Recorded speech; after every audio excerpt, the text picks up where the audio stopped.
नमस्कार दोस्तों, हमारे इस नई वीडियो में आप सबका फिर से स्वागत है।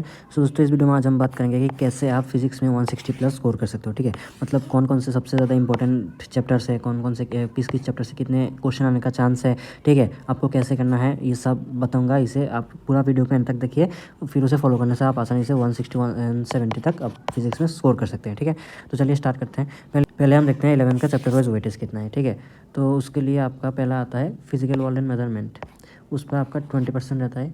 देन काइनेमेटिक्स से आपका 6%, then Newton's laws of motion और वर्क एनर्जी पावर उससे 7%, देन सेंटर ऑफ मास और रोटेशनल मोशन से 13%, बहुत ज़्यादा इंपॉर्टेंट चैप्टर है।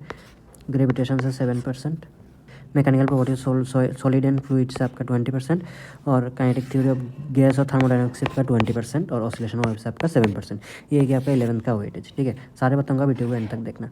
नेक्स्ट क्लास 12 का आता है आपका पहले इलेक्ट्रोस्टैटिक्स, उसमें 7%, देन करंट इलेक्ट्रिसिटी सबसे ज़्यादा important 23%, then magnetic effect of current और मैग्नेटिज्म इसमें 10%, देन इलेक्ट्रोमैग्नेटिक इंडक्शन से रहता है आपका 3%, देन ऑप्टिक्स से रहता है आपका 17%, dual nature of radiation and matter इस पर रहता है आपका 23%, और कंडक्टर से रहता है आपका 17%। ठीक है, तो ये गया आपका 11 to 12 का चैप्टर वाइज वेटेज। ठीक है, उसके बाद हम देखेंगे इंपॉर्टेंट चैप्टर्स।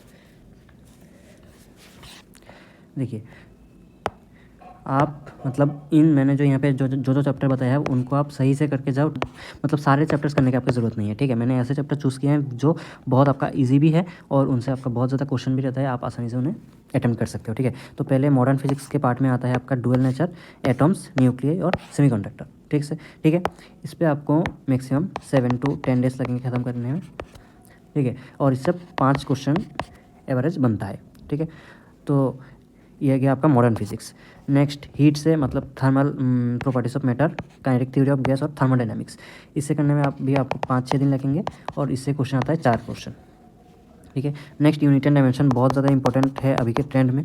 तो यूनिट एंड डायमेंशन से आप इसे 3-4 दिन में कर लोगे। डिवाइस आपके ऊपर ही है। ठीक है, स्क्रू गॉज या फिर वर्नियर कैलिपर एरर से करिए, इसमें आपको 2 क्वेश्चन आसानी से देखने को मिलेंगे। Then properties of solid and fluid. ठीक है, इससे आपका properties of fluid and solid इसका आपका 3-4 क्वेश्चन आ सकता है। ठीक है, इस पर आपको 4 दिन लगेंगे। नेक्स्ट इलेक्ट्रिक करंट बहुत इंपॉर्टेंट चैप्टर से, आपको 4-5 दिन लगेंगे इसे कंप्लीट करने में, 3-4 क्वेश्चन आ सकता है। और इलेक्ट्रोस्टैटिक्स और ग्रेविटेशन से आपको 5 से 7 दिन लगेगा, इससे आपका 8 क्वेश्चन आ सकता है टोटल। ठीक है, 8 में आप 5 इलेक्ट्रोस्टैटिक्स से एज्यूम कर सकते हो और 3 ग्रेविटेशन से। ठीक है, ये इन्हें आप करने से आपका यहाँ पे 120 अप्रोक्सीमेटली 120 मार्क्स का यहाँ पे बन गया। ठीक है, उसके बाद आपको कुछ मैं टॉपिक बता रहा हूँ, उनसे क्वेश्चन मतलब आएगा ही आएगा। ठीक है, उन्हें आप ज़रूर करके जाइए, इन्हें मत छोड़िए। अगर आप इन चैप्टर्स को भी नहीं करते तो एटलीस्ट इन 2 टॉपिक को करके जाइए। ठीक है, तो वो कौन कौन से टॉपिक है मैं आपको बताता हूँ। पहले मोशन इन ए प्लेन से आप प्रोजेक्टाइल और सर्कुलेटरी मोशन, ये 2 आप ज़रूर करके जाइए। ठीक है, न्यूटन्स लॉज ऑफ मोशन से आप फ्रिक्शन करके जाइए सिर्फ, सीओडो फोर्स और कॉन्स्टेंट, ये 3 टॉपिक करके जाइए। वर्क एनर्जी पावर से परसेंटेज चेंज वो वाला, वो काइनेटिक एनर्जी और मोमेंटम वाला। ठीक है, ये करके जाइए और वर्क एनर्जी थ्योरम कीजिए। देन सेंटर ऑफ मास से आपका वेरिएबल मास और कोलिशन बहुत इंपॉर्टेंट है, कोलिशन।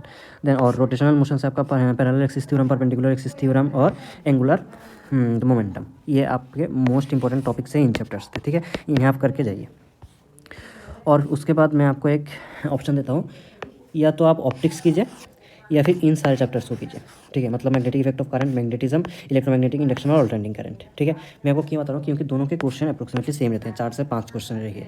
ठीक है, अगर आपने दोनों किया हुआ है तो फिर तो आपका बात है। मैं उन बच्चों के लिए बोल रहा हूँ जो अभी तक मतलब सिलेबस कंप्लीट नहीं किया, या फिर बहुत मतलब टाइम भी कम बचा है। ठीक है, तो या तो आप ऑप्टिक्स को अच्छे से कर लो या फिर इन चैप्टर्स को अच्छे से कर लो। ठीक है, तो अगर आप ऑप्टिक्स से कर लोगे अच्छे से तो एक चैप्टर से आपको इतने सारे क्वेश्चन मिल जाएंगे। ठीक है, और अगर आपको ऑप्टिक्स बहुत टफ लगता है तो आप इन छोटे छोटे चैप्टर से कर लो, इनसे भी आपका सेम नंबर क्वेश्चन मिलता है। ठीक है, तो इन्हें आप कर लो, इन पर मतलब इस पर गारंटी है कि आपको 160 से प्लस आपको स्कोर होगा ही होगा। ठीक है, मैंने जो बताया वो करने से। ठीक है, तो इनको करते रहो। तो अगर कोई प्रॉब्लम है तो कमेंट पे बता सकते हो आप। ठीक है, और अभी भी देर नहीं हुआ, आप मतलब अभी भी अगर मेहनत करते रहोगे तो ज़रूर आपका सिलेक्शन हो जाएगा। ठीक है, तो मिलते हैं किसी एक नई वीडियो में, देखने के लिए आपका बहुत बहुत धन्यवाद।